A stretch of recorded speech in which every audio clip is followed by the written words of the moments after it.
présence en moi devienne réelle. Que ta présence en moi devienne papa. Je veux une autre dimension de toi. Que ta présence en moi, que ta présence en moi devienne réelle. Que ta présence en moi devienne papa. Je veux une autre dimension de toi. Que ta présence devienne réelle. Ta présence en moi devienne réelle. Que ta présence en moi devienne papa. Je veux une autre dimension de toi. La dimension du toucher. La dimension du toucher. La dimension de gloire. La dimension de puissance. Notre dimension. La dimension du toucher. La dimension de gloire. La dimension de puissance. C'est ma saison. C'est ma saison. C'est ma saison. C'est ma saison. C'est ma saison. C'est ma saison. Nous voulons t'adorer ce jour. C'est ma saison. Nous voulons te célébrer ce jour, frère. C'est ma saison. C'est notre saison aujourd'hui. C'est ma saison. C'est notre saison, Père. Nous voulons t'adorer. Nous voulons te donner toute la gloire. C'est ma saison. C'est ma saison. C'est ma saison. C'est ma saison. Une dimension Jésus. Une dimension glorieuse de ce jour. C'est ma saison. C'est ma saison. C'est ma saison. C'est ma saison. Une dimension de gloire. Une dimension d'excellence. Yahweh, c'est ma saison. C'est ma saison. C'est ma saison. C'est ma saison. Une dimension de gloire. Une dimension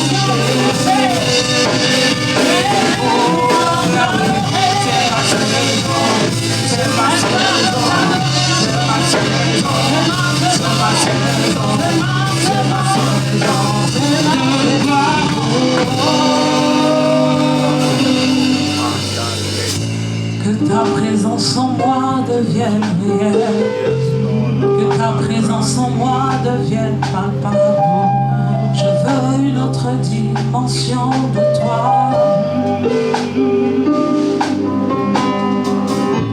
Que ta présence en moi devienne réelle. Que ta présence en moi devienne papa. Je veux une autre dimension de toi. Alléluia. Dieu va encore se glorifier.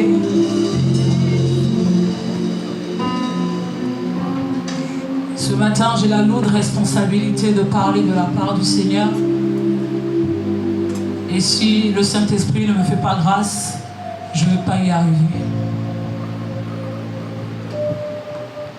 Nous parlons ce matin d'un thème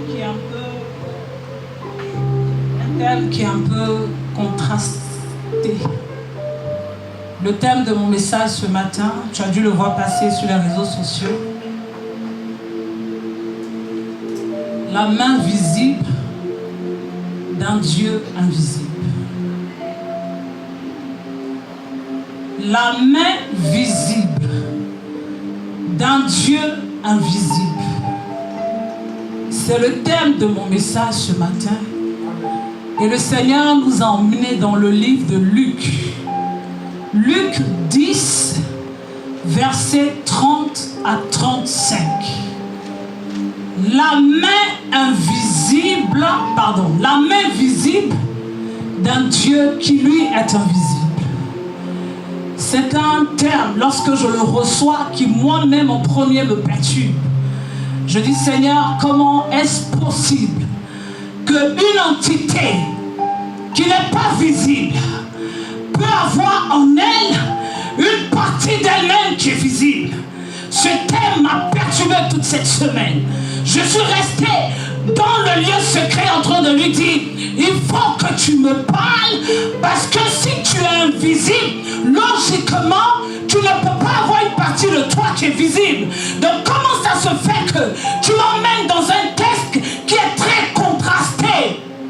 Les gens vont me dire que je suis folle de parler de quelque chose qui a une dimension invisible et par la suite de nous emmener dans une dimension qui est visible. Ça ne va pas ensemble. Un Dieu qui est visible, qui est invisible, pardon, qui lui a une main qui est visible. Quand tu prends Christian qui est en train de jouer au piano, qui me fait du bien, tu le vois. Donc par conséquent, tu vois sa main. Mais le Dieu dont nous parlons ce matin, qui est le Dieu de l'Alliance, est un Dieu qui est invisible. La Bible parle de lui comme un esprit qui se met au commencement où il crée la terre. Donc il n'est pas visible. Ce n'est pas possible que tu puisses être invisible et avoir une main qui est visible. Je suis resté devant son trône toute cette semaine. Je lui ai dit qu'il faut que tu me parles. Parce que moi-même le thème me perturbe. On va aller doucement. On vient de commencer. Prends ta Bible ce matin. Nous sommes dans le livre de Luc. Quelqu'un dit avec moi, j'aime Dieu. Et il est tout pour moi. Luc 10. Luc 10. On va aller doucement. Quelqu'un trouve, il lit, sinon je fais rapidement la lecture.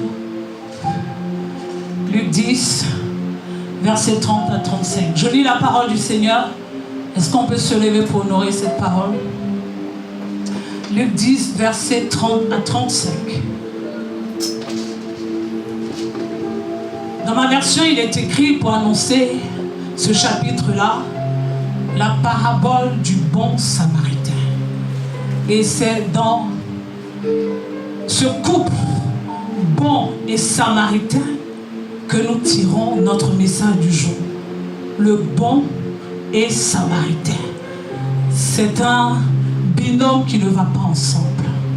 Alléluia. Je vais commencer la lecture. Jésus reprit la parole et dit, un homme descendit de Jérusalem à Jéricho. Il tomba au milieu des brigands qui le dépouillèrent, le chargeaient de coups et s'en allaient, le laissant à demi-mort. Un sacrificateur qui par hasard descendait par le même chemin,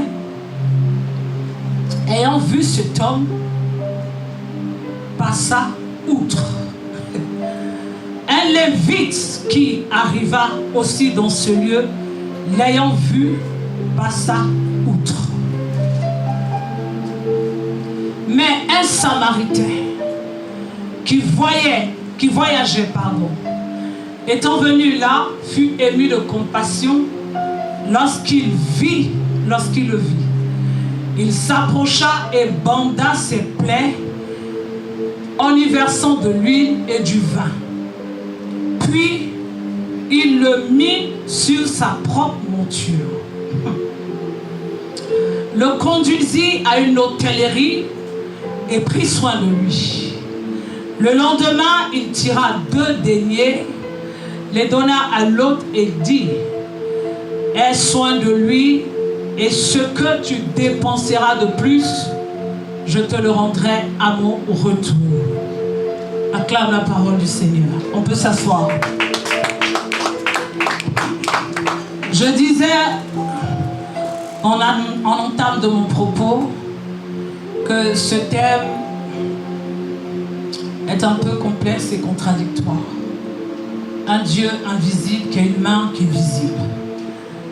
Cette histoire nous parle d'un homme qui est tombé dans une embuscade entre Jérusalem, j'aime les précisions de la Bible, hein. La Bible précise que c'était entre Jérusalem et Jéricho. À ce moment-là, il tombe dans une embuscade et il se fait agresser. Un homme agressé par des brigands qui sont certainement issus soit de Jérusalem, soit de Jéricho. Parce que c'est sur le chemin entre Jérusalem et Jéricho que ça s'est passé. Donc ils sont probablement de Jéricho, de Jérusalem ou du milieu. Ils ne peuvent pas être d'avant parce qu'il était à Jéricho, à Jérusalem, et il partait à Jéricho. Donc ça ne s'est pas passé avant Jéricho, ça ne s'est pas passé après Jérusalem. C'est sur le chemin. On est d'accord. J'aime les précisions de la Bible. Et cet homme-là est battu par des personnes qui appartiennent à des tribus de bonne réputation. On parle ici des gens qui sont censés habiter à Jérusalem. Jérusalem qui est une terre sainte, on est d'accord.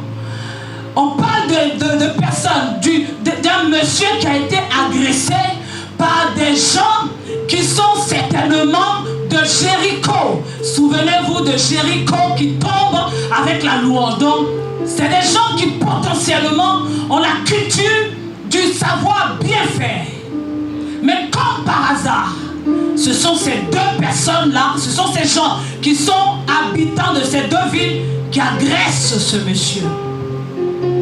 La Bible dit qu'ils l'ont battu et ils l'ont laissé à demi-mort. C'est-à-dire qu'il vit un peu, il est mort un peu. De nos jours, on aurait dit un coma. Parce que le coma, tu vis un peu. Mais tu ne vis pas totalement. Tu es peut-être aidé par des assistances respiratoires, mais tu ne vis pas. Ce monsieur a été battu à demi-mort. Il est couché là, agonisant, par des personnes qu'il ne connaît pas. Il n'a rien demandé. La main invisible, la main visible du Dieu invisible ce matin. Il ne les connaît pas. Je ne sais pas, certainement qu'il allait faire ses courses et il tombe sur des gens qui l'agressent. Et il le laisse là. La Bible précise qu'ils l'ont dépouillé.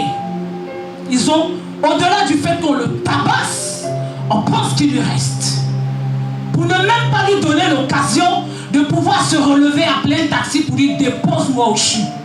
Il est dépouillé en plus d'être battu. Et on le laisse là et on part. J'aime les précisions de la Bible. Est-ce que quelqu'un est avec moi ce matin? Amen. La Bible dit que il y a un sacrificateur. C'est toujours marrant quand je prépare les messages, j'écris.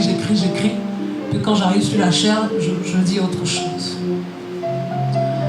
La Bible dit qu'en premier, c'est un sacrificateur qui est arrivé.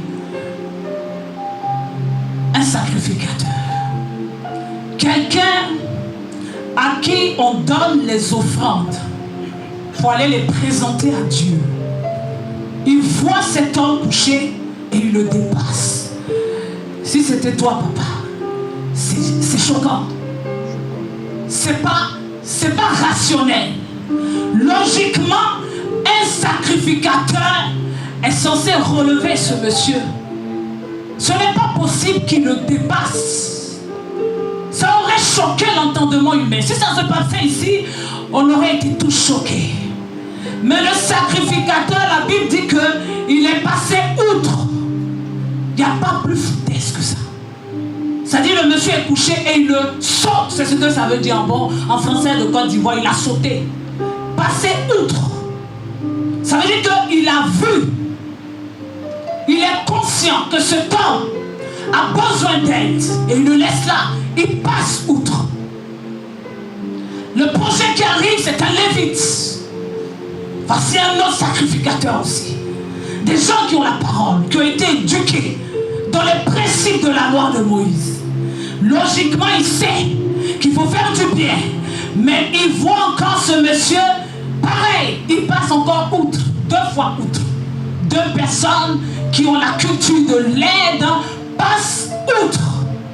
Et ce monsieur-là est couché, agonisant. Il n'a plus d'espoir.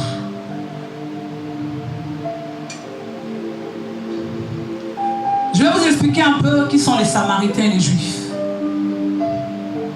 Quand la Bible parle ici du bon Samaritain, c'est pour dire que le Samaritain de base n'a pas réputation à être sollicité.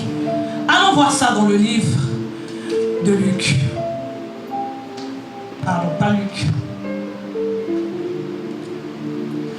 Allons voir ça dans le livre de Jean. Jean 4, verset 9. Papa Christian, tu peux m'aider s'il te plaît? La femme samaritaine lui dit, comment toi qui es juif, me demandes-tu à boire, à moi qui suis une femme samaritaine? Amen. Je te bénis, papa. Elle lui dit, comment toi qui es juif, tu peux me demander de l'eau à boire? C'est pour amener quelqu'un à comprendre pourquoi c'est une parabole du bon samaritain. Le samaritain n'avait pas bonne presse auprès des juifs. Ils étaient considérés comme une nation païenne, une nation qui n'adorait pas véritablement le Dieu. Donc, à eux là, on ne doit pas demander le service. Potentiellement, ils ne sont pas amenés à faire les choses bien des gens. Le bon samaritain. Mais mon message, ce n'est pas sur le bon samaritain. Mon message est sur la main visible du Dieu invisible. On continue. Je parie que ce matin, je ne sais pas si tu as été agressé physiquement, mais il y a certainement une agression quelque part dans ta vie, un mélange, un désordre, quelque chose qui a été bafoué par des gens. On peut assimiler ta vie ce matin à celle de cet homme qui est couché, blessé dans son orgueil, agonisant avec son sang. Encore si le sang ne coulait pas, je pouvais estimer que sa situation n'est pas grave, elle n'est pas visible. Mais la Bible dit qu'il agonise. On le voit dans le sang, mais on le dépasse. Quel choc! Tu me fais ça à moi, il y a un truc qui ne va pas. Et ce monsieur-là, dans l'état où il est, il n'a pas d'autre situation, d'autre solution que d'attendre. Attendre quoi? Je ne sais pas. Attendre certainement sa mort. Parce que si deux bonnes personnes sont passées et ils l'ont dépassé, qu'est-ce qu'il peut espérer d'autre? Quand un sacrificateur te dépasse, quand un lévite te laisse dans ton sang qui coule, quand des personnes dignes de réputation, des personnes honorables, on dit lui là, il doit faire ça, et que cette personne te outrepasse, tu ne peux rien attendre. Tu es sur le chemin où, si tes parents ne te voient pas pendant une semaine, ils sont certainement en train d'organiser tes funérailles. Personne ne peut le sortir de là où il est. Couché, agonisant, aucun espoir. Je ne veux pas te souhaiter ça. Mais dans un domaine de ta vie, il y a une situation qui ressemble à ce monsieur qui est couché. Quelque chose qui ne va pas potentiellement. Et les gens sont venus, te dépassent. Tu espères que telle personne t'aide et elle te outrepasse. Tes regards sont fixés sur X, il te outrepasse. Parce que logiquement celui-là, c'est lui qui devrait te faire du bien. Il te outrepasse. Il ne fait rien avec toi, il ne te voit même pas. Encore s'il passait à côté, on a dit qu'il avait une perturbation de vision. Mais il a vu, il a sauté. Est-ce prêt? On va avancer. Je veux bénir Dieu ce matin.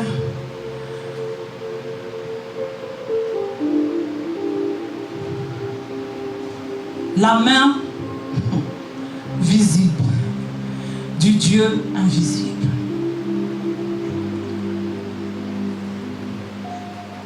Dans le livre de Nombres, et je ne veux même pas qu'on lise,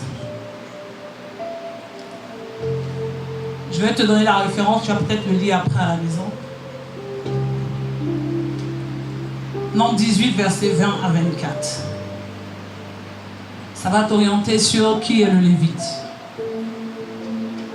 Alléluia.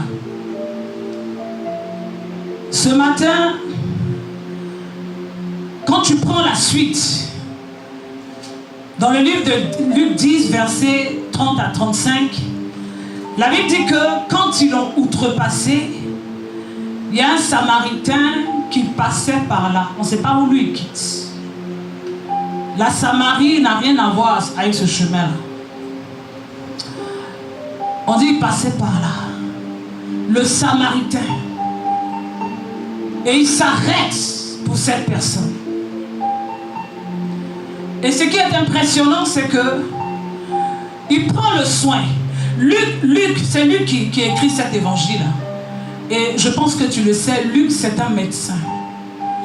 Et Luc a révélé l'évangile de Jésus, qui est le Dieu qui restaure les malades. Luc a travaillé, beaucoup ont écrit, Marc a écrit, Matthieu c'est un collecteur d'impôts. Donc lui il commence son évangile par une généalogie. Mais quand tu prends l'évangile de Luc, Luc a travaillé à révéler le côté humanitaire de Jésus. Donc il s'attarde ici sur le fait que le Samaritain est descendu, il s'est arrêté à côté de l'homme qui était couché. La Bible dit qu'il le soigne d'abord. C'est Luc seul qui peut révéler ça. Parce que Luc est habitué aux malades, aux gens qui ont de la douleur. C'est un médecin. Marc ne précise pas ça. Matthieu n'en parle même pas. Mais Luc dit, le Samaritain s'est arrêté. Entre les deux, normalement, il y a fight. C'est deux peuples qui sont hostiles. Ils ne doivent pas avoir de contact. La Bible parle du Samaritain à qui on ne doit rien demander parce que ce n'est pas un peuple exemplaire. Mais le Samaritain dont on parle qui n'est pas un peuple exemplaire, il s'arrête. Bizarrement, un sacrificateur ne s'arrête pas, mais le Samaritain lui s'arrête. La mauvaise personne, tout d'un coup devient une bonne personne. Il s'arrête. La Bible dit qu'il prend le soin de le nettoyer. Il le soigne. Il pense ses plaies. Il le soigne. C'est un médecin. Donc il sait que l'urgence, c'est d'abord de soigner les plaies. Après, on va parler de où il va dormir. L'urgence, c'est d'abord de soigner les plaies, d'arrêter les dégâts. Il y a le sang qui coule, il faut poser un garrot. Je prie ce matin que Dieu envoie cette main qui est en train de travailler dans le secret. Elle est en train de travailler dans le secret. Tu ne la vois pas pour l'instant, mais elle est en train de travailler dans le secret. Je prie que Dieu envoie cette main qui va te poser le garrot là où il y a le sang qui est en train de couler. Luc prend le soin de s'arrêter. Il le soigne d'abord. C'est primordial. La santé de quelqu'un est primordiale. S'il y a des gens qui sont malades ici, ils ne pourront pas venir à l'église. On est d'accord. Donc Luc parle de Jésus comme celui-là même qui est venu aussi pour les gens délaissés. Il le soigne. Et quand il finit de le soigner, si tu suis avec moi, la Bible dit qu'il le prend sur sa monture. Il le met au dos. Le porteur de fardeau que Jésus, c'est de lui que tu as besoin ce matin. Pas de quelqu'un, je t'en supplie. Il le prend, il le met au dos. Il y a une chanson que j'aime bien qui dit Jésus, je suis fatigué même au dos. Je prie ce matin que la main invisible, la main visible du Dieu invisible, qui est arrivé dans la vie de ce bon Samaritain, de ce monsieur, qui était couché sans espoir, outrepassé par deux personnes dont la moralité était reprochable. Je prie ce matin que la main visible de Dieu commence à intervenir dans ta vie. Amen. Qu'est-ce que j'entends? On me dit que Dieu le met au dos, Jésus. Moi, je pense que c'est Jésus. Sinon, on dit que c'est un bon Samaritain. Mais si Dieu n'avait pas fait passer ce monsieur-là par là, je ne suis pas sûr que ce gars-là sera en vie. Un bon Samaritain. Pourquoi la précision bon? Même la virgule dans la Bible a du sens. On aurait pu écrire simplement la parabole du Samaritain. Mais on écrit la parabole du bon Samaritain. Qu'est-ce qu'on veut nous dire? Il y a des mauvais Samaritains. Ça, c'est le regard des Juifs. C'est le regard des Juifs sur les Samaritains. Ils ne sont pas fréquentables. Mais ce monsieur-là arrive. Il le soigne. Il le met au dos. La différence entre les tailles. Allons voir. Entre les deux, qui peut mettre son camarade au dos, qui est grand, qui n'est pas grand. Mais ce monsieur-là n'a pas réfléchi à est-ce que je peux le porter ou pas. Il dit je le porte. Parce que si je le laisse ici, certainement que deux autres brigands viendront encore le dépouiller. Il le met au dos. Je veux dire à quelqu'un que tu n'as pas besoin de moi, ni de X personnes dans ta vie. Lorsque tes regards sont sur Jésus, il y a une main que Dieu déploie, lui en tant qu'esprit. Cette main-là est en général le canal par lequel Dieu passe. Il le prend, il le met au dos, il le porte. Je ne sais pas à quelle distance se trouvait l'autel, mais la Bible dit qu'il l'a mis au dos. Il a pris sur sa monture, certainement sur le cheval où ils étaient, mais moi j'appelle ça mettre quelqu'un au dos. Parce qu'il n'était pas obligé. Il a porté son fardeau. Il le prend et il le dépose à l'autel. Là, l'urgence, c'est pas de dire, est-ce que tu as une famille? Si on l'a trouvé là, c'est qu'il n'en a pas. Il ne se préoccupe pas de qui est sa famille. Pour l'instant, l'urgence, c'est de le soigner et de lui donner du repos. C'est pour ça que Jésus est venu, hein, pas pour autre chose. Un prix qui a été payé à la croix. Un sang qui a coulé. C'est pour que tu t'abandonnes entièrement à lui. Pour que cette main, qui est censée être invisible, parce que c'est un esprit, devienne visible dans ta vie. Il le prend, il le met dans sa monture et il le pose à l'autel. Quand il arrive, il prend d'abord l'argent. Il donne au gérant. De nos jours, on aura appelé ça un gérant, un standardiste. Il lui donne l'argent et puis les deux donnent. Le lendemain, quand il se lève, il lui dit, je m'en vais. Mais quand je reviens par ici, ce que ce monsieur t'aura coûté, tu m'as dit, je te le rembourse.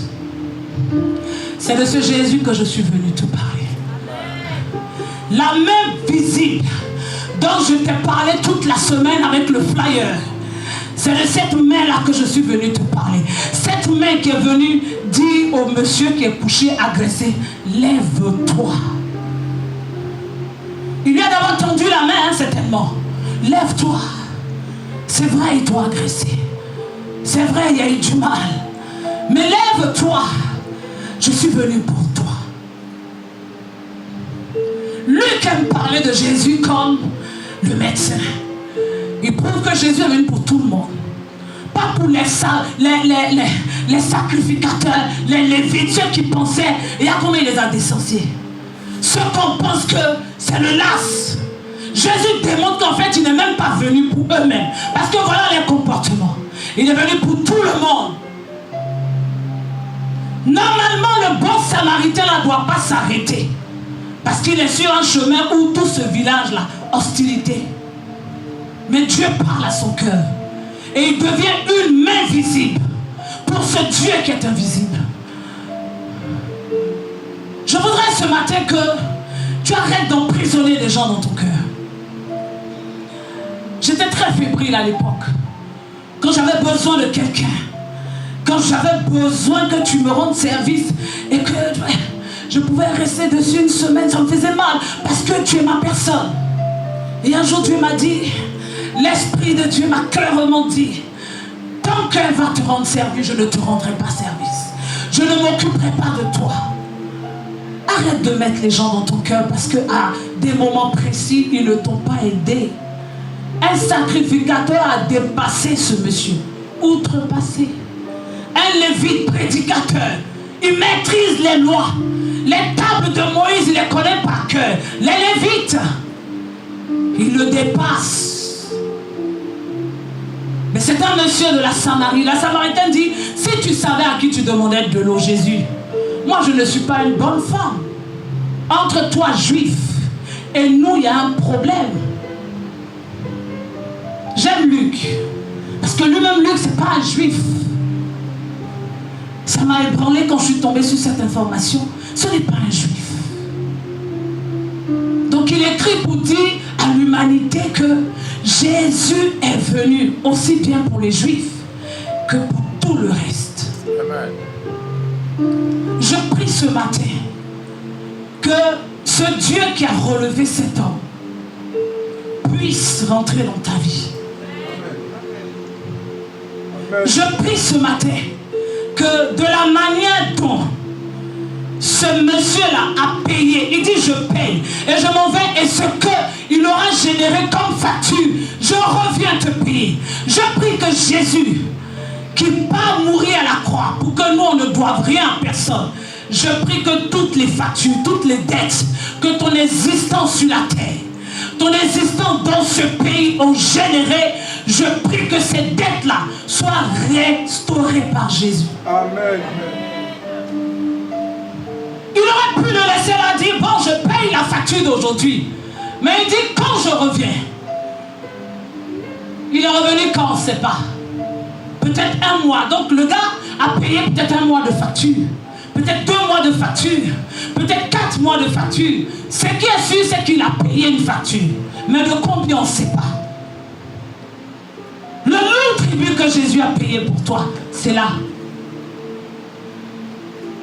On ne nous a pas précisé, on nous a tout précisé. Là où on l'a agressé, la situation géographique, mais on ne nous a pas précisé le nombre de jours qu'il a fait. Ça veut dire que quel que soit ce qui est compliqué dans ta vie, Jésus-Christ de Nazareth peut le régler. C'est à toi seul que la responsabilité de t'abandonner à lui revient. C'est tellement charmant quand on entend tout a été accompli. Oui, ça a été accompli pour les gens qui veulent payer le prix. Sinon, pourquoi il y a des gens qui souffrent?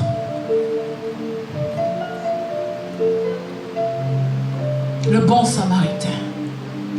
La main visible du Dieu invisible. Si on nous avait dit le nombre de jours qu'on avait fait, je suis sûr que les mathématiciens de la salle auraient commencé à évaluer combien le fait qu'il ait dormi dans l'hôtel a coûté. Parce qu'on dit qu'il lui a donné deux pièces. Donc on peut multiplier 2 par 14, par 10, évaluer. 20 pièces, peut-être que de nos jours, ça fait 2000 €. Ton prix, ce n'est pas 2000 €. Donc on ne veut même pas préciser ça. La Bible précise tout, sauf combien de jours ce monsieur a fait. On dit seulement que quand il part, il revient. Ce que tu auras généré comme dépense, il n'a qu'à dire et Jésus va payer. Cette parole doit être pour toi. En tout cas, elle est pour moi. Et je dis à Dieu, ce que j'ai généré comme dépense, tu vas venir régler ça. Parce que on nous a enseigné que la parole de Dieu, c'est la nourriture. C'est la nourriture de notre âme. Et tout ce que tes yeux vont lire, tu dois te l'approprier. Est-ce que tu as une dette quelque part dans le spirituel avec une famille bizarre? Il a payé la dette de ce monsieur qui a été agressé. C'est de cette main-là que je voulais parler ce matin. Un Dieu invisible. Logiquement, il se représente par sa Shekinah et sa Kabod. Donc on considère que dans ce lieu, il a la plénitude de cet espace. C'est comme cette bouteille, elle est remplie d'eau, mais au fur et à mesure que tu la verses, il y a de la place qui se libère. Donc si nous tous, on s'accorde du fait que cette salle n'est pas une salle ordinaire et que c'est le lieu de rencontre avec Jésus, il est pleinement là par son esprit. Donc un Dieu que nous ne voyons pas, mais qui intervient par le canal de quelqu'un, c'est de ça que je te parle, de cette main qui devient visible.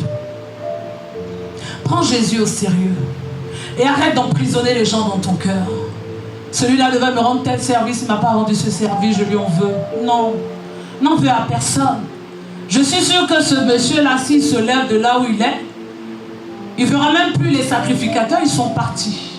Donc considère qu'ils n'ont pas fait, ils sont partis. Et toi, reste en train de regarder Jésus, qui est en train d'emmener quelqu'un pour te sortir de là. La main visible du Dieu invisible.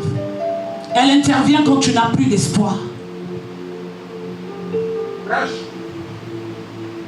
Elle intervient quand tu es dans un état comateux. Tous ici, on a un petit quelque chose qu'on veut que Dieu restaure. Mais tant que tes yeux sont sur quelqu'un, tant que tu vas emprisonner des gens dans ton cœur, et comme je disais tout à l'heure, moi j'étais la championne. Si je t'ai expliqué mon problème, une fois que tu ne m'as pas aidé, il ne faut plus m'appeler. À ce moment-là, Jésus est où dans ta vie? À ce moment-là, il a quelle place? Si tu comptes sur les gens, Jésus est où dans ta vie?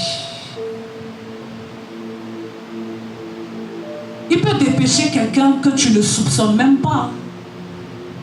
Quelqu'un même qui a des problèmes avec toi. Mais tu ne comprends pas, cette personne t'appelle et c'est elle qui va régler ton problème. Le bon samaritain, excusez-moi, le bon samaritain. Un samaritain qui n'est pas censé être bon, mais que Dieu envoie sur le chemin de ce monsieur et finalement fait de lui un bon. Donc il peut y avoir quelqu'un qui de base n'était pas bon ou bon, mais que Dieu transforme pour être ton bon samaritain. Arrête de rentrer en fight avec les gens.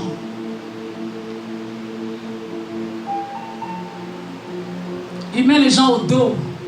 Et toi tu veux marcher seul avec des plaies. Il soigne les plaies. Et toi tu es assis là, Jésus seul. Si tu as compris ça, le bon samaritain n'est pas loin. Libère les gens. Ce que tu as emprisonné dans ton cœur, libère les gens, que ce soit dans ton travail, que ce soit même avec ton mari que tu as emprisonné parce que tu as parlé devant lui, que tu as tel problème, il n'a pas réagi. Libère les gens là ce matin. En fait, ils ne te doivent rien même au fait. En vérité même, ils ne te doivent rien. Lui qui t'a envoyé sur la terre, il n'a qu'à gérer tes problèmes. En fait, ils ne te doivent rien. Mais comme il passe par des gens pour nous bénir, donc quelqu'un peut devenir une main visible dans ta vie pour opérer un miracle. Dieu passe par des gens. Reste concentré. Tu as quelle situation? C'est des plaies. Il soigne les plaies. Tu as des problèmes pour marcher? Je parle à quelqu'un qui lit dans le spirituel. Je ne parle pas des plaies physiques. Tu as des problèmes pour marcher? Il te prend sur sa monture. Tu as des problèmes pour régler tes factures, tes dettes spirituelles. Il les règle pour toi. Et à Jésus n'a qu'à être le centre de ta vie. À la vérité. Il faut te repositionner. Puis laisse tout ça là. Jésus. Cette semaine, ce message m'a perturbé. Je dis, un samaritain ne peut pas être bon. À la limite, on voit le chez les samaritains, mais pas sur la route de quelqu'un avec qui il est en fight. Ça veut dire où tu es assis et puis tu penses que tu as problème avec les gens.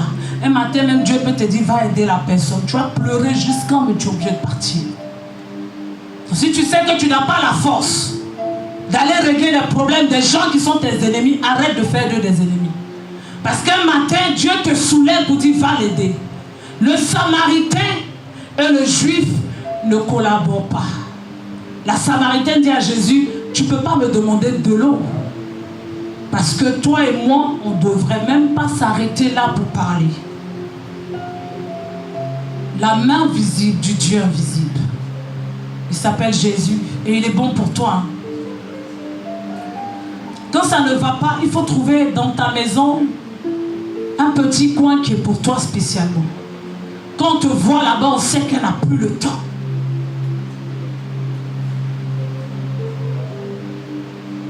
Quand ton fils te voit là-bas, il sait qu'il faut laisser maman tranquille.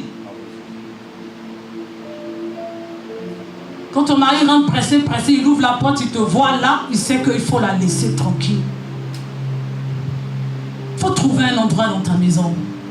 Même si tu n'as pas une grande pièce, même si c'est une chambre, il faut considérer que c'est là que tu parles à Dieu.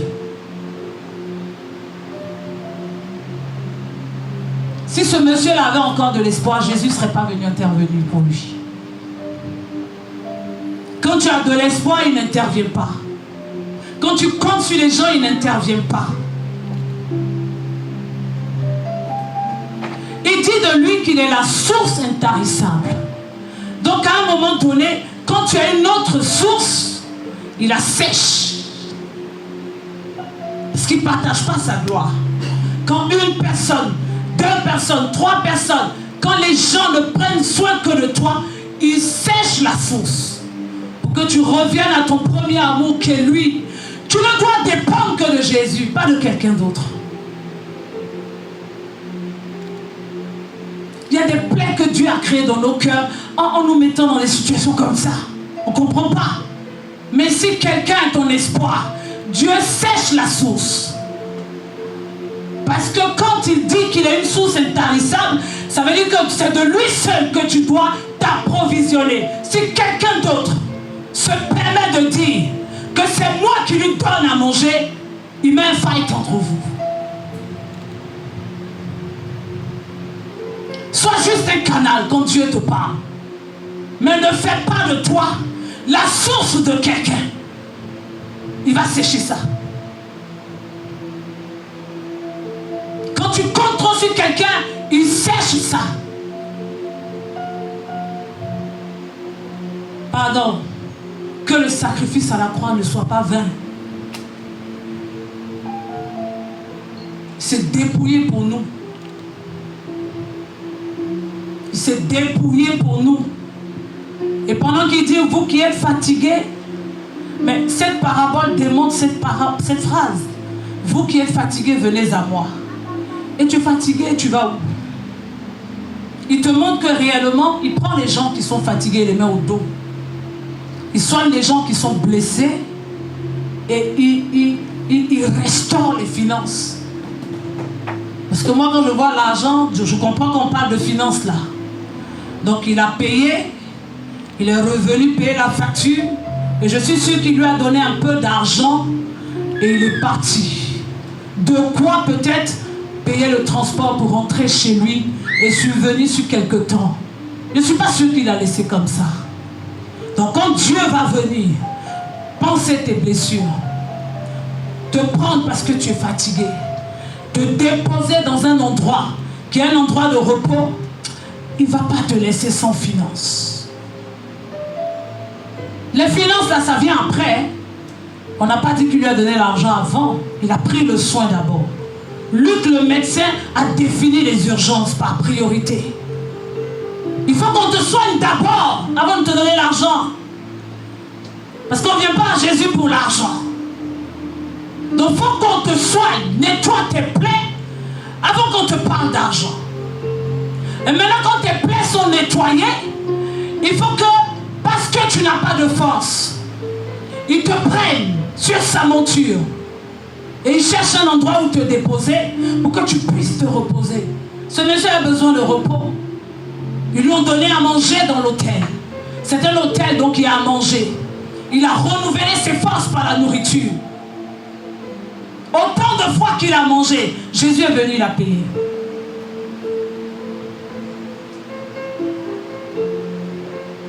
Dis à Dieu, interviens dans ma vie. Que ta main visible, que je la vois. Que je vois ta main visible, Seigneur. Que cette parabole soit pour moi ce matin.